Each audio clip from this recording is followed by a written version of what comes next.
आपको एक उम्मीद है, यह एक उम्मीद है, आप इससे अपना सब कुछ चला सकते हैं। जैसे ही चुनाव आते हैं उसके बाद उनको खरीदने वाले नोट बन जाते हैं। यहाँ का मुख्यमंत्री बिल्कुल निकम्मा है, बिल्कुल हमारे लिए गूंगा है। भीम आर्मी से और आपका बहुत बहुत आभार सम्मान देने के लिए। बड़े भाई विनोदन सिंह जी का भी बहुत बहुत धन्यवाद। बाकी मैं आपको एक छोटी सी कहानी से अपना एक संबोधन करना चाहूंगा। एक बार एक गांव में एक बच्चा था, उसने अपना जीवन यापन चलाने के लिए खुद को तैयार किया। उसके माँ बाप नहीं थे, वो दिन में काम करता और रात को पढ़ता था। एक दिन शाम को वो अपने घर में, उसके घर में लाइट नहीं थी, 4 मोमबत्ती लगाकर और वो पढ़ने के लिए बैठा। को उसे याद आया अचानक कि उसे कुछ बाजार से सामान लाना है, तो वो उठकर बाजार के लिए चल दिया। जैसे ही वो बाहर निकला, जो पहली मोमबत्ती थी वो कहने लगी कि मैं शांति का प्रतीक हूं, और देश में कहीं भी शांति नहीं है, हर तरफ हिंसा ही हिंसा है। वो फड़फड़ाकर बुझ गई। दूसरी मोमबत्ती कहने लगी कि पहली वाली मोमबत्ती सही कह रही थी कि मैं विश्वास का प्रतीक हूं, और आज इस देश में कोई किसी पर विश्वास नहीं करता, सब धोखेबाज है, तो वो भी फड़फड़ाकर बंद हो गई।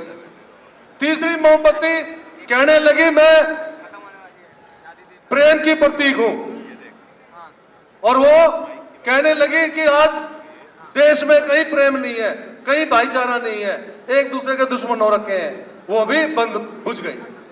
अब चौथी मोमबत्ती चलती रही। वो लड़का वापिस आया और उसने आकर देखा कि अरे अब मैं कैसे पढ़ाई करूंगा, मेरी तो 3 मोमबत्ती बुझ गई, मेरी माचिस भी खत्म हो गई। तो वो मोमबत्ती जो एक बची थी वो कहने लगी, सुनना ऐसा सारे भाई, आप लोग जो बोल रहे हैं प्लीज चुप हो जाइए। चौथी मोमबत्ती कहने लगी मैं विश्वास का प्रतीक हूं, मैं उम्मीद हूं, मैं उम्मीद का प्रतीक हूं।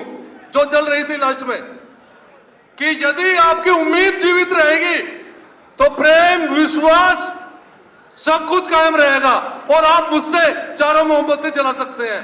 तो यह भीम आर्मी आपको एक उम्मीद है, यह एक उम्मीद है, आप इससे अपना सब कुछ चला सकते हैं। यदि आपकी यह भी बुझ गई ना तो कहीं कुछ नहीं है, ये ध्यान रखना।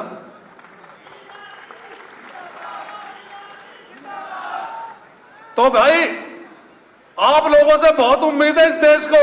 आज सब कुछ खत्म हो चुका है, सिर्फ एक उम्मीद बाकी है, और इस उम्मीद को आप लोग संगठन के द्वारा और मेहनत के द्वारा कामयाब कर सकते हैं। बाकी आपका बहुत बहुत धन्यवाद, आभार मुझे मौका देने का। जय भीम, जय मंडल, जय भारत।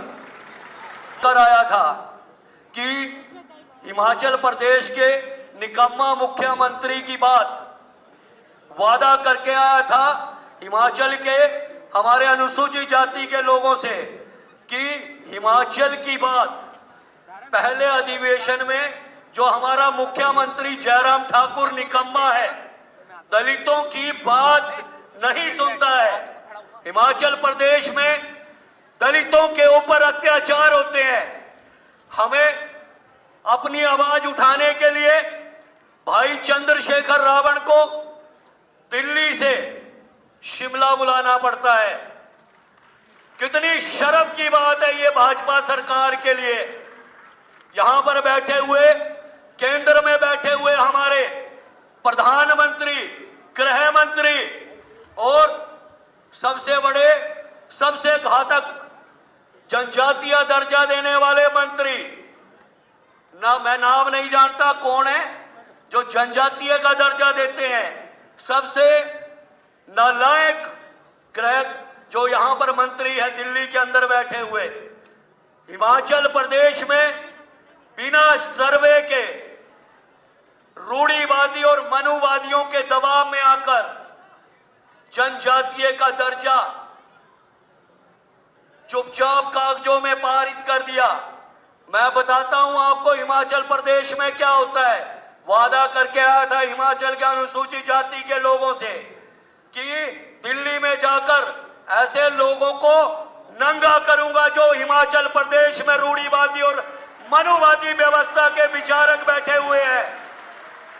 शर्म आती है जब हम हिमाचल प्रदेश के अंदर रोटी खाने के लिए जब ब्याह शादी होती है तो हमारे हिमाचल प्रदेश के अंदर सिरमौर के अंदर हमारे लोगों को शादी हमारी होती है।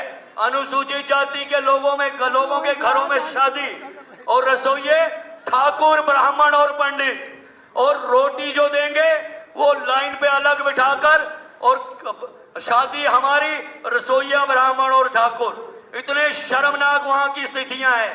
लेकिन रूढ़िवादी और मनुवादी का गढ़ जो सिरमौर है, वहां पर जब हमने इस व्यवस्था को लेकर आवाज उठाई, भाई चंद्रशेखर को कहा कि हम आपको शिमला आना होगा क्योंकि यहाँ का मुख्यमंत्री बिल्कुल निकम्मा है, बिल्कुल हमारे लिए गूंगा है, और हमारे जो वहां पर विधायक बैठे हुए हैं, हमारे अनुसूचित जाति के 20 विधायक हिमाचल प्रदेश के अंदर है, सबके सब सदन के अंदर, विधानसभा के अंदर बिल्कुल मौन अवस्था में होते हैं, मरण अवस्था में होते हैं, सीधा कहूं तो मुर्दा होते हैं। और उन लोगों की आवाज जो हमारे लोग उन लोगों को चुनकर भेजते हैं। हमारा यहाँ पर एमपी आज भी आया होगा, नाम है, याद रखिएगा, मैं आपके मीडिया बंधुओं से बोलूंगा, नाम है उसका सुरेश कश्यप। इज्जत से नहीं बोलूंगा, सुरेश कश्यप जी नहीं बोलूंगा, सुरेश कश्यप नाम है उसका। और इतना निलायक विधायक है कि अपने ही क्षेत्र के अंदर अनुसूचित जाति के लोगों का उत्पीड़न हो रहा है, जनजातीय का दर्जा दिया जा रहा है, वहां पर दलितों के साथ घोर अत्याचार होता है। ऐसे लोग जहां पर जातीय भेदभाव होता है, 40% वहां पर आबादी है, वो खुद यहां पर आवाज उठाने लायक नहीं है। उसी सांसद ने हिमाचल के अंदर हमारे लोगों को पेट काट कर रख दिया।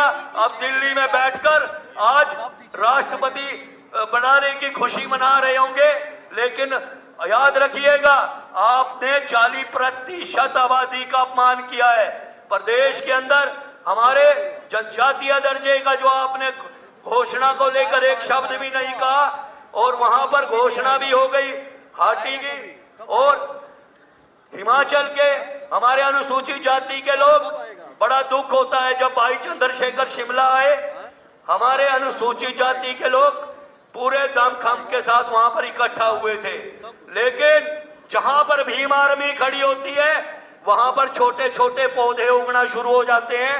अनुसूचित जाति, अनुसूचित जाति, पता नहीं कौन कितने मोर्चे पैदा कर लेते हैं, दिखाते हैं कि हम जो है बहुत तेजी से आगे बढ़ेंगे।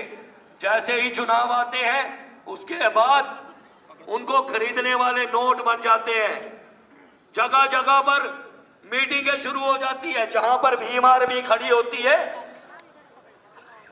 वहां पर मोर्चों की लाइन लग जाती है। वैसे ही हिमाचल प्रदेश में हुआ, मोर्चा तैयार हो गया, भीम आर्मी भारत एकता मिशन अपनी लड़ाई को प्रमुखता से लड़ रहा है। हमने उन्हें कहा कि भीम आर्मी भारत एकता मिशन आपकी लड़ाई अंतिम छोर तक लड़ेगा, लेकिन हमारे लोग बिल्कुल अलग मोर्चा बनाकर बैठ जाते हैं। मैं साफ और स्पष्ट शब्दों में कहना चाहता हूं, ऐसे निकम्मे जो हमारे प्रशासन है, सरकारें हैं, उनको हिलाने के लिए हमें इकट्ठा होना होगा। नेशनल दस्तक की आपसे गुजारिश है कि अगर इसको बचाना चाहते हैं तो नेशनल दस्तक को सब्सक्राइब करने के लिए रेड कलर के सब्सक्राइब बटन को दबाएं, फिर बेल आइकन की घंटी दबाएं। नेशनल दस्तक को बचाने के लिए बहुत जरूरी है कि हर खबर को शेयर करें, लाइक करें, कमेंट जरूर करें।